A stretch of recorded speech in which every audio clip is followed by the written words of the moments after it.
Hi guys, and welcome to my channel. If you're seeing me for the first time, my name is Rita. Here I share information on relocation. If you want to come to the UK, I share information that can help you. And if you've recently relocated to the UK, I also share tips that can help you to settle in. So guys, if you're yet to subscribe, kindly hit the subscribe button, turn on your notification bell, comment, share, like, and be part of my YouTube family. Recently, the people are asking question: will the healthcare visa continue? The health and care visa continue after February 15, 2023? Because this program was introduced in last year February, and it was supposed to last for a period of 1 year. This health and care visa was introduced on the UK occupational shortage list, which means that the UK only in need of healthcare assistant to fill in this position in care homes that are currently looking for people to care for vulnerable people and all that. So this visa was actually introduced to help to bring in foreign migrants from overseas to take up these jobs as healthcare assistants, support workers, senior carers. This visa was supposed to come to an end this February. Now a lot of people are saying, should they continue to apply for this job, or should they wait till February 15 to know the fate?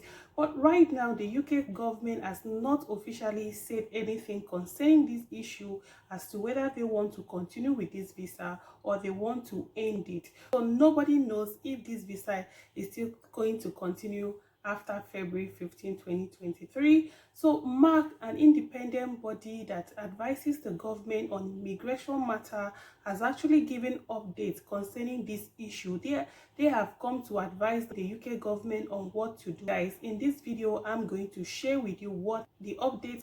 Number one, they are advising the government to still recruit the foreign healthcare assistants from overseas. There are still position of 236,000 vacant position for healthcare assistants to come in and fill, because they still feel like the UK is currently still shortage of healthcare assistants.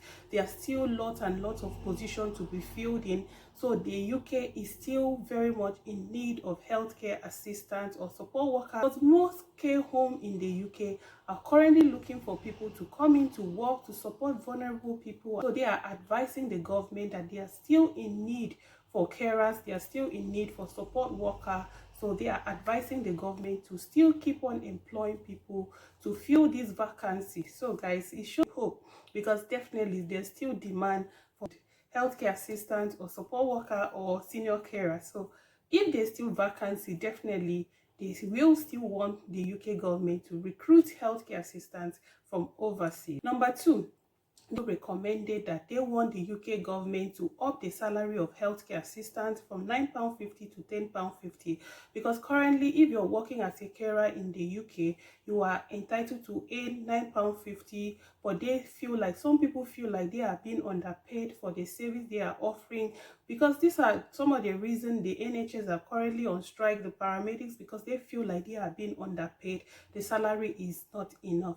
So Mark wants the UK government to increase the salary of healthcare assistants from £9.50 to £10.50, and they also want the UK government to implement the salary increase immediately. So number three, they also advise the UK government to pay carers for the time they spend on work or whether they spend on traveling, which means that those who work in domiciliary care, most of these agencies don't pay them for the time they spend on the road to travel from people's home to from one place to another. So they are saying that they want the government to pay people for the time they spend at work or whether they spend on traveling, which means that probably you might get to be paid for mileage and all that. So this is good news, guys. They also advise the government that they want removal of ISC charge, service charge, for those who are applying to come to the UK.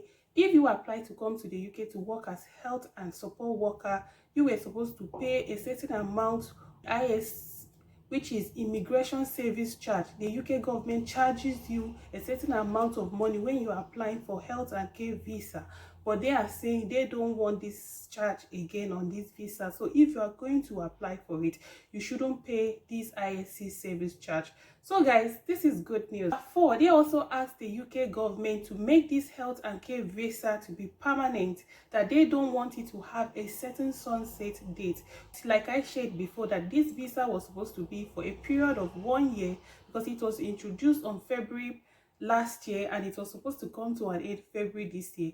The UK government to make this visa permanent, in a sense that so that many people can still come to the country, many people can still apply on this health and care visa to come to the UK to work as healthcare support worker, senior carer, permanent. So guys, which shows that they actually want this health and care assistant visa to be ongoing for they don't want this visa to have a certain time limit.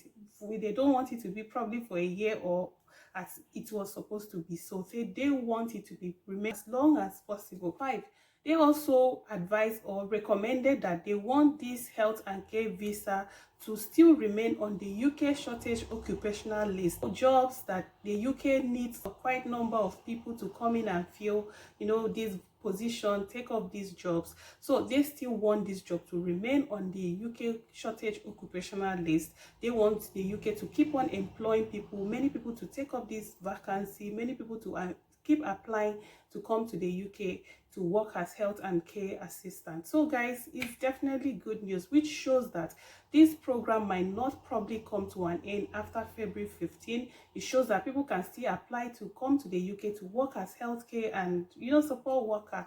So guys, there is hope for those who want to come to the UK to work as healthcare assistant. You can keep applying for these jobs. You can keep on looking for agencies that are currently recruiting with visa sponsorship jobs. 6, they also recommended that the UK government should appoint a body that will be in charge, an umbrella body that will be in charge to sponsor carers, healthcare assistants, senior workers from foreign overseas to come to the UK to work as health and care support worker, which means that instead of you applying to all these agencies, there will definitely be a body in the UK that is going to be in charge to sponsor you, to recruit you to come to the UK.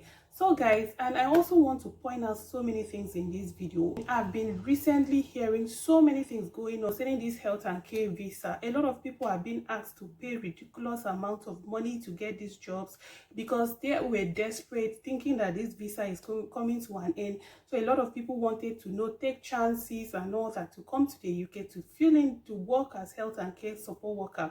So this company or this agency, seeing and you really want to come to the UK, they are asking you to pay ridiculous. I want you to know that no legit agency in the UK will ask you to pay for a job that you are qualified for. If you are qualified for this job, if you have the necessary certificate, you have the necessary skill to take up this job, no company will ask you to pay a certain amount of money. This company that are asking you to pay, or this agency, they know that it is illegal. It is against labor law of the UK for you to ask someone to pay for a job. A lot of you pay for this job and you come to the UK.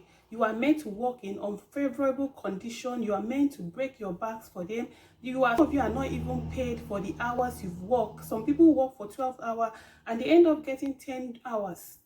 Why is that? That's slavery. That's extortion. That's exploitation. And these are the things that the UK government frown upon. Guys, please don't enslave yourself. If probably you have paid for this certificate of sponsorship and you've come to the UK and they are making you to work, enslave yourself, work tiredly. Some of you don't even get to have breaks because you feel like you are indebted to this company. If you speak up, they are going to, deport you, cut off this sponsorship. Thank God a lot of people are beginning to speak up and it has gotten to the attention of the UK government, and the UK government is currently doing about this.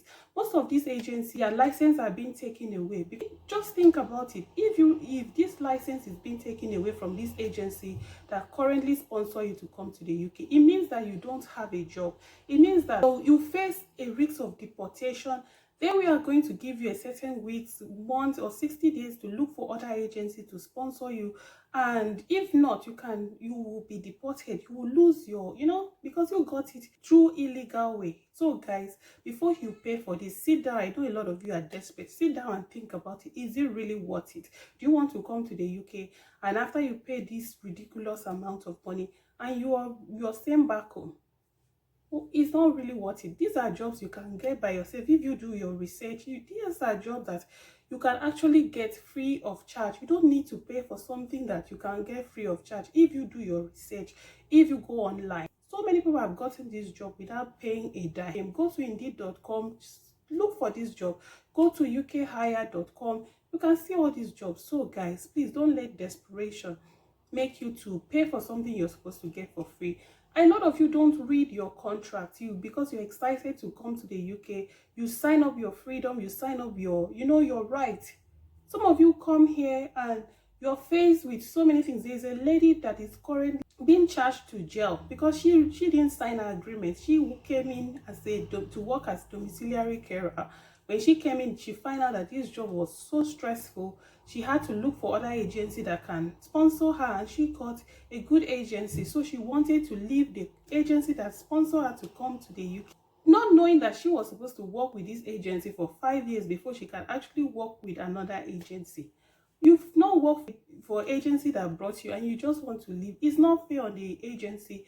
So they actually charge her to court for breaching of contract, because if she had read this contract, she would have known what she signed up for. But so many of you are desperate. You don't get to read this contract, and when you come here, you feel like you are enslaved. You feel like you can always get other agency and you want to walk away like that. So she's either going to face jail term, or she's going to be deported, or she's going to be asked to refund the money the company had paid to bring her to the UK. So guys, please do your necessary findings. Read the agreement before you sign it. Get skills that will make you. There are courses online that you can actually do to make you stand a high chance of getting this job. Stop cutting corners, guys. Please get this job free and square, and then come in and enjoy your stay in the UK. You don't want to come in and then you start getting into trouble.